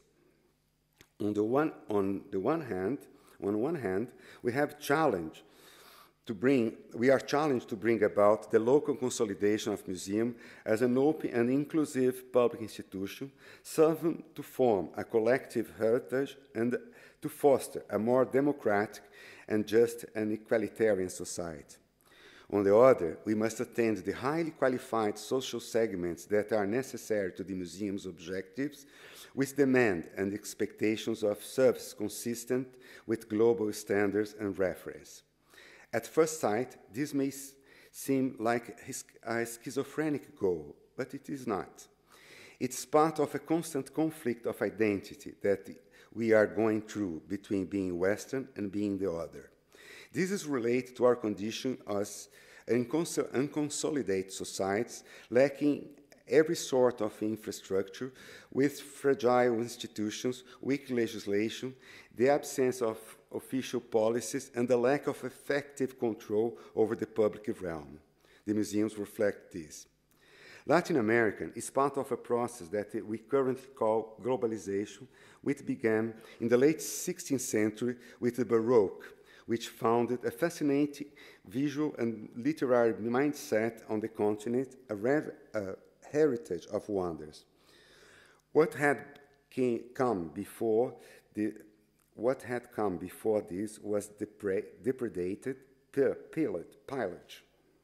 What survived is still bravely persisting in Chiapas or with the cocaleros in the foothills of the mountains of Bolivia, Peru, and Ecuador. Certainly, an art museum is not a priority there.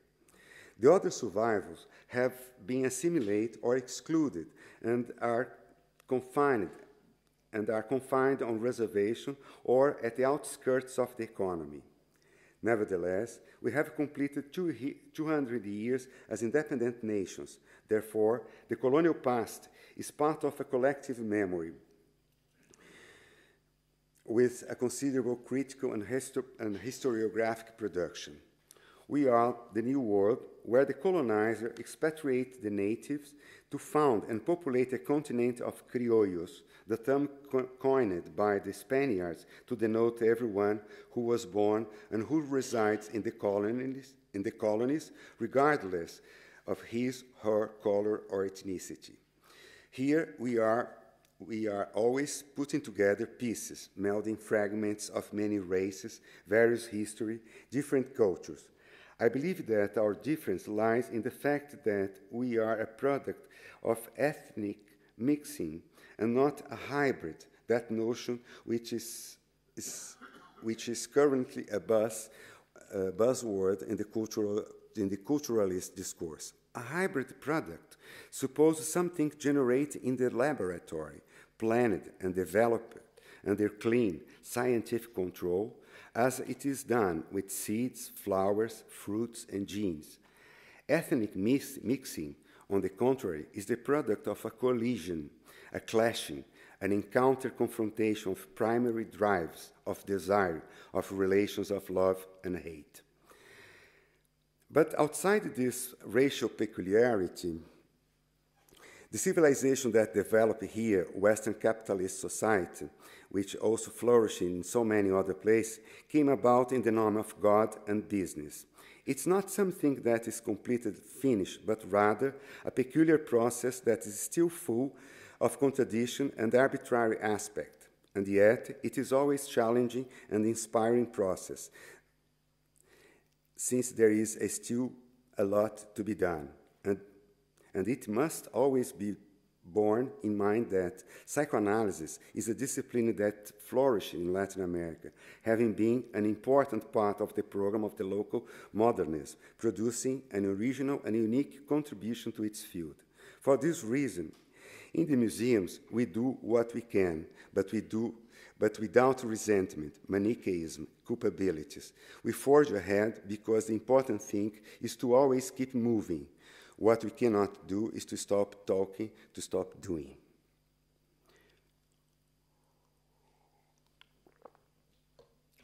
Three, experience versus numbers. Sorry,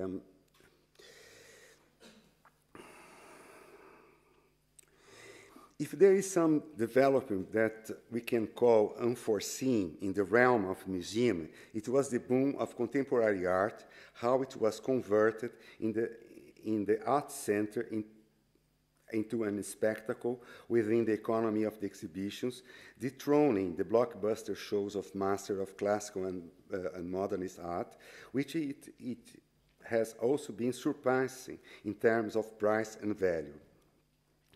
It was something practically inconceivable for my generation. There was no circuit for emerging artist production.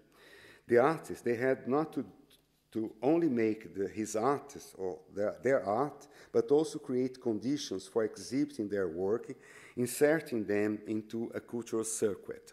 It required generosity, idealism, and a great deal of libidinal investment when we compare it to the current, totally professionalized scene with organized relations of production, a powerful and institutionalized economy of today. Certainly, there was something underway at pioneering museums such as the Stedelijk in Amsterdam, the Moderne Museum in Stockholm, or the Kunsthal of Bern, among many others, which had expressed commitment with the promotion of contemporary art that was more cutting edge and experimental, to use a term from the time, lending it some institutional visibility. But it was after the opening of Beaubourg in Paris that this process seems to have accelerated, becoming becoming larger scale with intense mediatic visibility. It transformed the institutional scene, brought new public sectors to the museum, and created services. Up to then, the museums were above all a conservatory responsible for collecting and preserving the nation's material and symbolic heritage, representing the highest degree of wealth, power, development, and civilization. They were assigned the role of recovering the accelerated time of progress that which would have been destroyed or sacrificed for the sake of the constantly new. In the late 70s, however, this museum had to adapt itself to the new reality imposed by the growing awareness of the importance of the present time of daily life.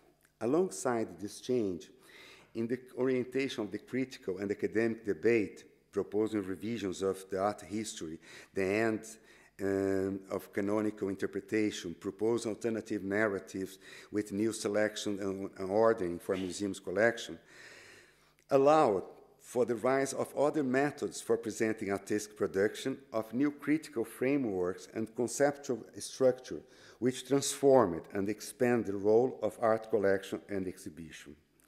Today, the public wants to understand the signs that point to the newest, the most recent development, the manifestation of personal and original worlds, just like themselves as individuals who photograph themselves at every moment and post on the social networks.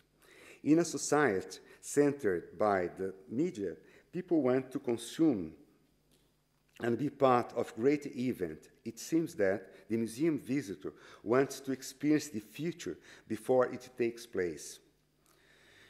Art is also part of the entertainment industry, and in the culture of spectacle, the museum, the exhibition, the biennial are respectable.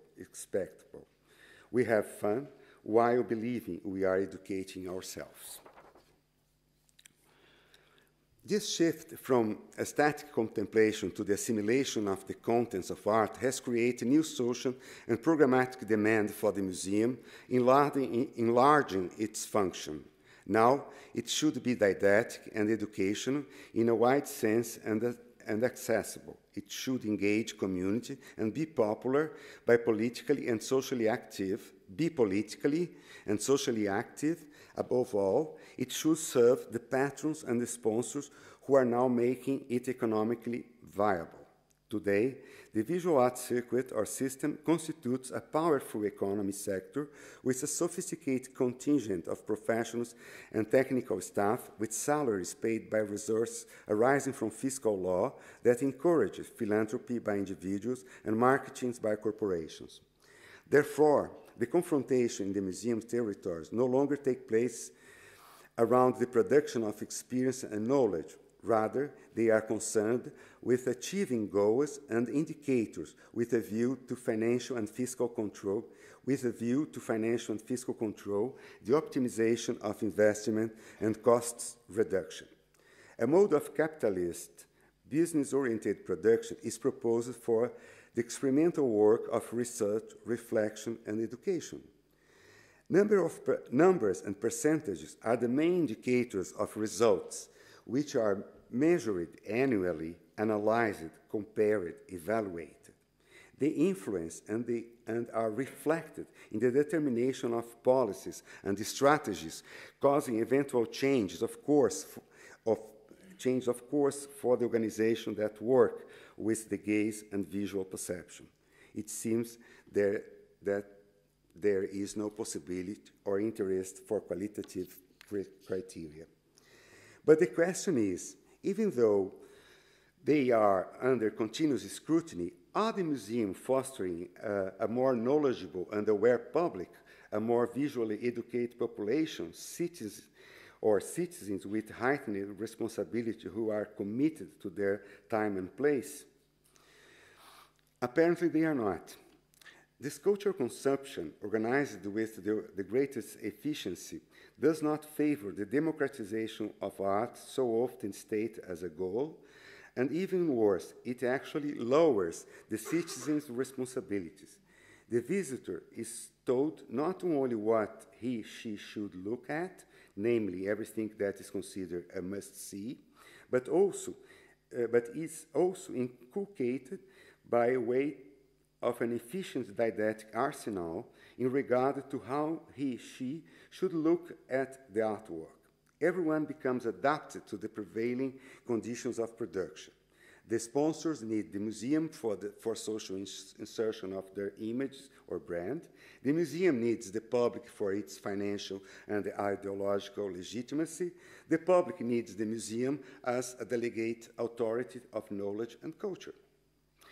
In this system, the museums run the terrible risk of being guided by lines of the market, which tends to promote the qualities of formal intelligence above those of individual experience, of imagination, of subjectivity, which by means of art can be made to flourish in each individual. One of the most poetic criticisms of the museum is the text by Paul Valéry, The Problem of the Museum, published in 1923. At that moment, the museums enjoy a positive reputation among the public at large, and Valéry felt free to criticize them, since the contemporary art at that time, modernism, was excluded from them. The author states, I don't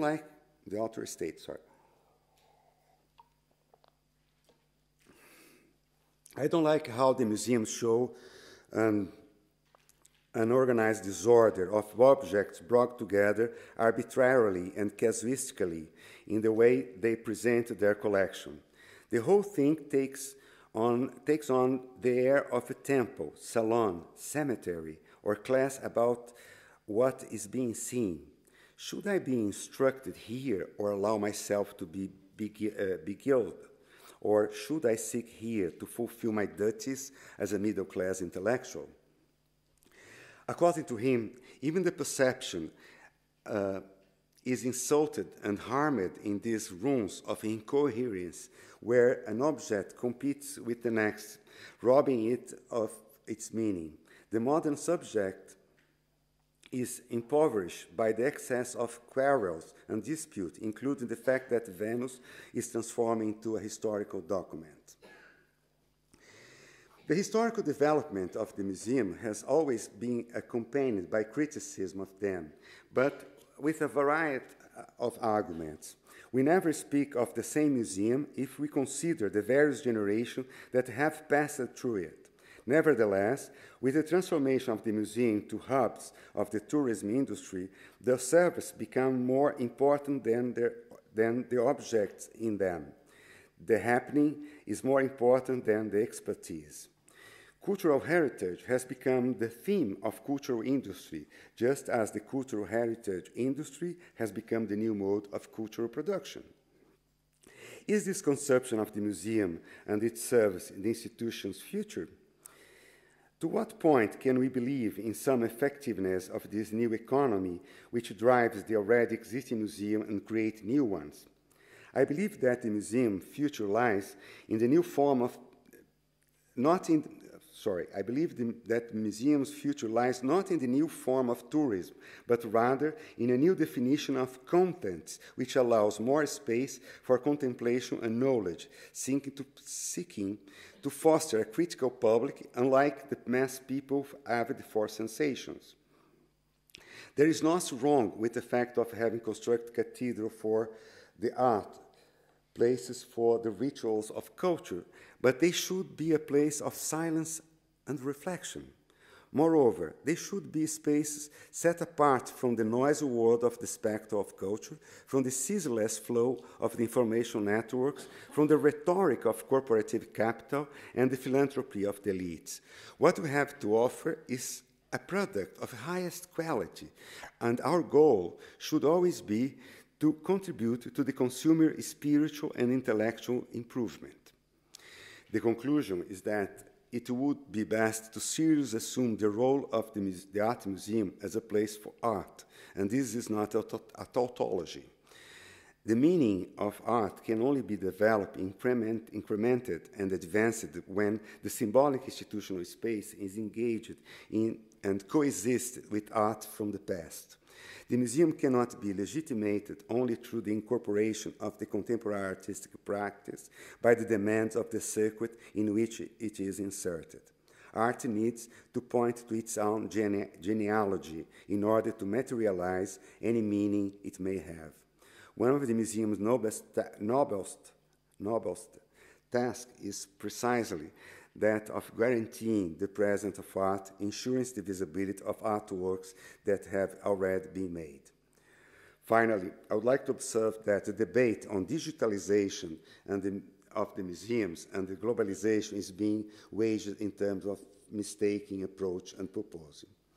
Assuming that the entire world can be digitalized, the museum is not being true to its identity when it makes its service part and parcel with this technology instead of only using them for ancillary purposes.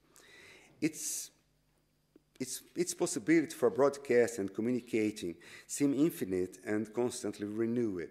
But it seems that the criticism that was made about André Malraux's Imaginary Museum concerning its artificial and reductive character still applies here. In his famous books, Malraux proposes a museum without walls, a museum in our minds, in which the demand of a real museum is substituted by the idea of a virtual museum. He was thinking not only about a museum without limits, but about an art without limits. A museum with the art of the entire world, a territory without categories. Malraux sought not only a shift of real space into the virtual, but also the replacement of originals by photographic reproduction of the artistic objects, create a complete collection of art by way of photographs, even though in many of them one sees only part of the object photographed. The author was thus proposing a global museum with works from everywhere, though in accordance with the perspective from the lens of Malraux's camera. This is any work that could be photographed could be admitted to the Imaginary Museum. As observed by critic Douglas Crimp, photography not only ensured the admission of various objects, but it was also a tool of organizing this museum. It reduces the vast heterogeneity of visual culture, of the experience of the place where it is or occurs, by a perfect similitude. Google Art does the same thing. For its part, the globalized world offers a unique opportunity for us to form a new conception of ourselves to the experience of difference and otherness. But this is also the necessary condition for the installation of a dialogue, of an exchange with other creative practices and culture. This process came hand in hand with a geographic opening that produced more than a widening of our field of vision, more than a simple displacement of the poles of interest. It put in question the established frontiers of the art world, namely the frontiers of the developed Western world under the hegemony of Europe and the United States. Thus, the local museum remains as an incorporator of local traditions and culture, not as a museum of folk and popular tradition, but as a privileged space of debates between the local and the global. We should understand that even the notion of Western implies a local character, notwithstanding the effort of modernism to propose and implement a universalizing project. Business people, ideologues, can argue about the fact that we are headed toward a global village, but the museums should be left outside of this, standing alone like parochial churches.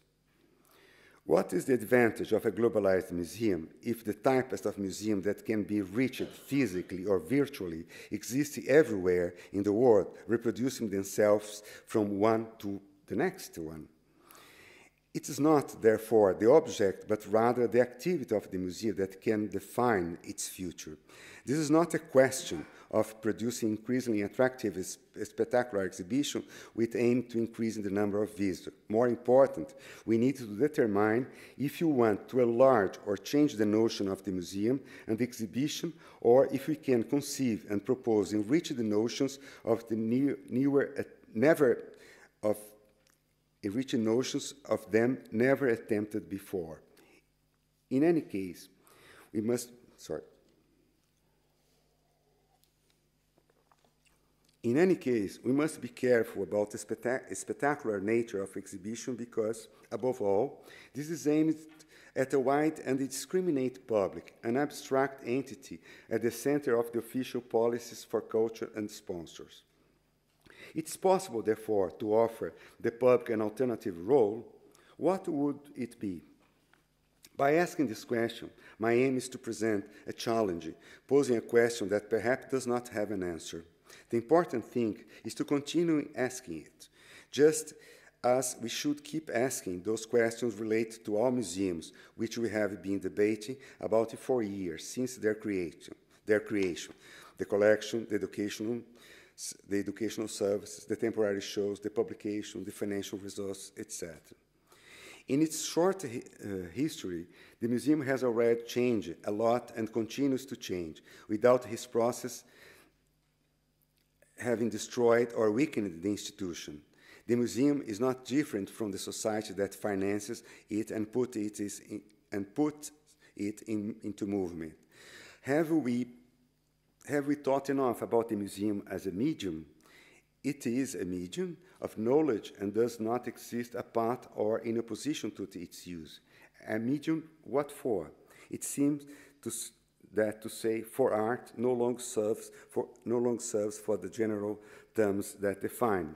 The museum as a medium, if understood as such, will not only be legitimate as an antipode to the mass communication medium. It invites us to engage in the experience of things and places. It offers us the possibility of constituting memory and recall. But it also invites us to intervene in the current technology and not to simply interact with them. It also seems that the museum can take on other roles different from those it has played up to now. If you accept these premises, this allows us to continue with the challenge of seeking new roles for the museum and for what we professionals in the field can do with it. Museums cannot accept to live the created reality, but instead has to be a place for organizing a new negotiated reality. Thank you so much.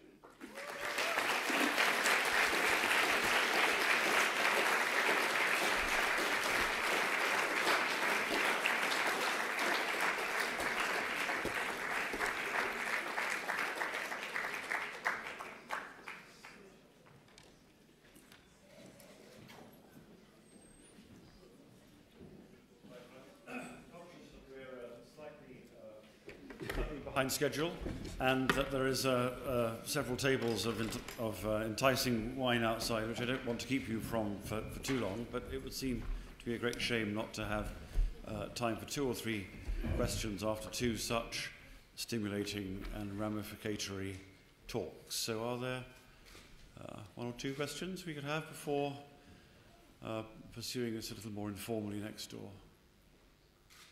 Anyone? Yes. Peter. I have a question for William Kentridge.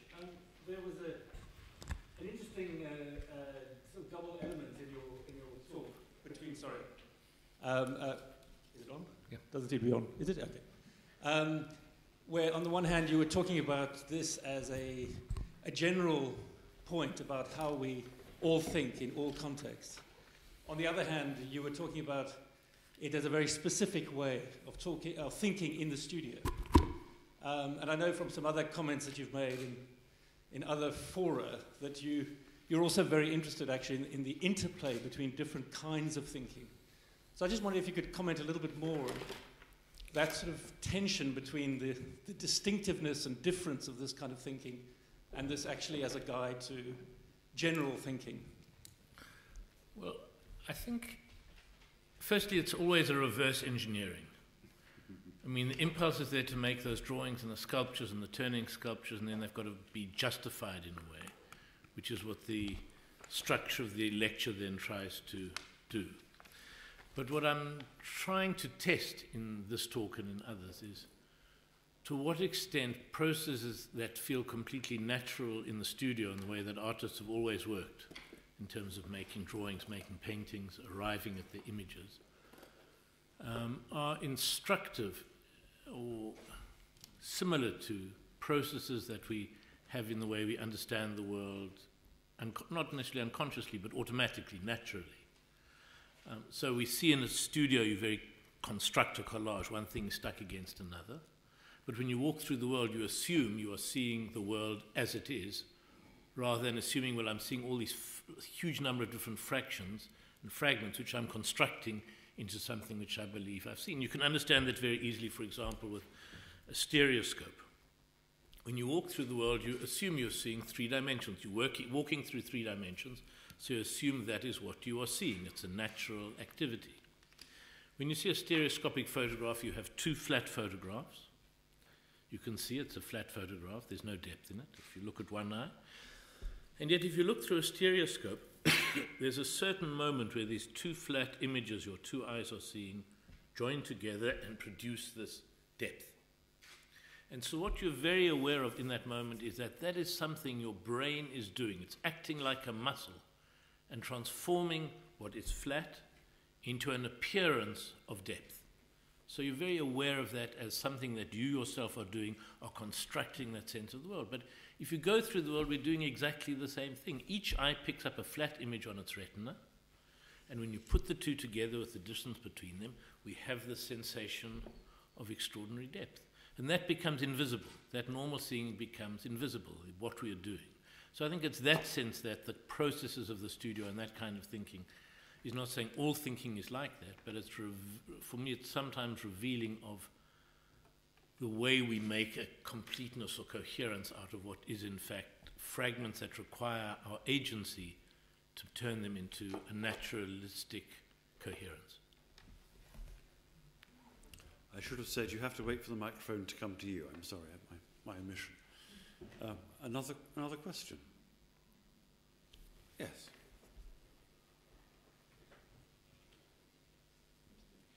This is another question for Professor Kentridge, and it's to ask whether, or the extent to which your work in process, in which this lecture and even these questions might be included, is a kind of reinvention of the genre of self-portraiture.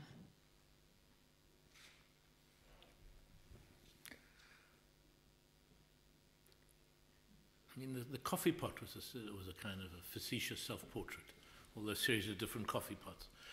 But I think it is in the sense that that double portrait in the studio, for example, the making of the artist as maker and the artist as viewer, drawing that rhinoceros, is a kind of displaced self-portrait. And a lot of the films I've made have kind of been self-portraits in the third person, so to speak.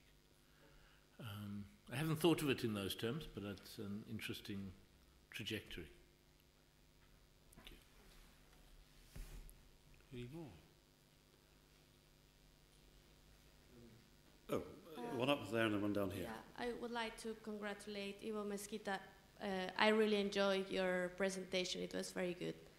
I had found that in museums in England, I found that the colonial part is not very the labels in the museums sometimes are they lack lots of information about all the colonial times. And I think that should be raised in the museums curating. I think it's very important. Thank you. Thank you very much. Do you want to comment on Sorry, I think I didn't got your point. So it's like we're talking about colonial what? Colonial references in English museums. Oh, should be more fully explicated. Oh, I see. Okay. What do you mean? This is a hot topic, okay? So or deep waters. You know? So it's like going back in. the presence of colonial art.